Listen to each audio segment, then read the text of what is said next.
छोटी बच्ची ने जमीन पर मेंढक देखा। नदी में मछलियाँ कहाँ?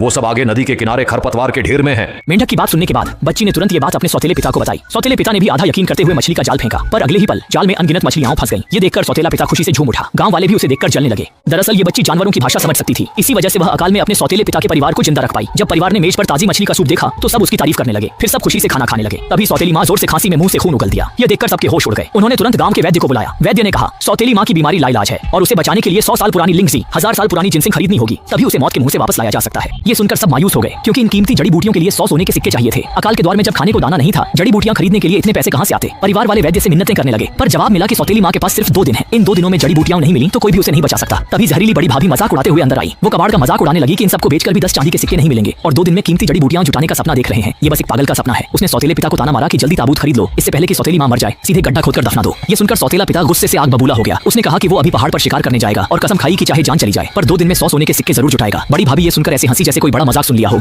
मुझे लगता है तुम्हें सीधे जाकर खजाना लूट लेना चाहिए। कल मैं एक छोटी स्टूल लाऊंगी और तमाशा देखूंगी, अपनी आंखों से देखूंगी कि तुम कैसे मरते हो। ये सुनकर बच्ची गुस्से में आई और बोली कि वो सारी जड़ी बूटियां जुटा सकती है, पर जहरीली भाभी ने उसकी बात नहीं मानी। बच्ची ने अपने सौतेले पिता से कहा कि वह छोटे जानवरों से बात कर सकती है, बस उसे पहाड़ पर ले जाए, जानवर उसे जड़ी बूटियां ढूंढने में मदद करेंगे। ये सुनकर सौतेले पिता को दिन वाली बात याद आई, इसलिए वह बच्ची को पहाड़ ले जाने को मान गया। जल्दी ही दूसरा दिन आ गया। बच्ची घने जंगल में पहुंची तो उसने अचानक खरगोशों के मन की बात सुनी। पेड़ के नीचे 100 साल पुरानी लिंगजी है, कहीं जहरीला सांप उसे न खींच ले। ये सुनकर बच्ची खुशी से झूम उठी। वो तुरंत दौड़कर आगे देखने गई और सच में पेड़ के नीचे 100 साल पुरानी लिंगजी थी। ये देखकर सब लोग हैरान रह गए। उन्हें यकीन नहीं हो रहा था। वो रोज यहाँ से गुजरते थे पर उन्होंने कभी ध्यान नहीं दिया कि पेड़ के नीचे लिंगजी है। सब लोग बच्ची को किस्मत वाली मानने लगे, पर तभी खतरा नजदीक आ रहा था। जब बच्ची ने लिंगजी तोड़ी तो सारे जानवर उनकी तरफ दौड़ पड़े, यहाँ तक कि एक किंग कोबरा भी उनकी तरफ आ रहा था। ये देखकर लोगों के होश उड़ गए। उन्होंने तुरंत अपने हथियार उठाए और लड़ने को तैयार हो गए, पर बच्ची अचानक उनके सामने आकर खड़ी हो गई। ये देखकर सौतेला पिता घबरा गया। उसे लगा कि बच्ची सांप का निवाला बन जाएगी, पर अगले ही पल छोटी बच्ची और कोबरा एक दूसरे से प्यार से मिलने लगे। ये देखकर लोगों ने राहत की सांस ली। फिर बच्ची ने कोबरा से पूछा कि उसे 1000 साल पुरानी जिनसिंग कहाँ मिल सकती है। जड़ी बूटियों की घाटी में है।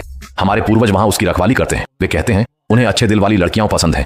मैं तुम्हें जड़ी बूटी तोड़ने की इजाजत देता हूँ। हम चलते हैं। शुक्रिया पिताजी, छोटा हरा सांप हमें जड़ी बूटियां खोदने ले जाएगा, जल्दी चलो। फिर वो कोबरा के पीछे जड़ी बूटियों की घाटी पहुंचे। पहाड़ पर बेशकीमती जड़ी बूटियां देखकर वो हैरान रह गए। उन्हें यकीन नहीं हुआ कि यहाँ इतनी कीमती जड़ी बूटियां हैं। तभी एक विशाल काला नाग सामने आ गया। ये देखकर लोगों की रूह कांप गई। काले नाग ने मानो बच्ची का इरादा जान लिया हो। उसने छोटी बच्ची से कहा, अंदर जाओ छोटी बच्ची, टोकरी भर कर ले जाओ, पर अगर जड़ को नुकसान पहुंचाया तो मुझे दोष मत देना। बच्ची ने तुरंत काले नाग की बात सबको बताई। फिर वो अपनी पसंद की जड़ी बूटियां लेने भागे। बच्ची ने 1000 साल पुरानी जिनसिंग देखी जिसे वो ढूंढ रही थी और खुशी से उसे तोड़ लिया। इसके बाद सब लोग घर लौट आए। उसी समय सौतेली माँ बुरी तरह खांस रही थी। वैद्य ने बताया कि उसकी जान जाने वाली है। तभी बड़ी भाभी आ गई। उसके पीछे 2 हट्टे कट्टे आदमी थे। उसने उन्हें सौतेली माँ को बाहर घसीटकर दफनाने का हुक्म दिया। दादी ने रोकने की कोशिश की पर भाभी ने उन्हें पीट दिया। फिर उन्होंने सौतेली माँ को कमरे से बाहर निकाल दिया। जैसे ही वो बाहर निकले, बच्ची अपने सौतेले पिता के साथ सही समय पर वापस आ गई।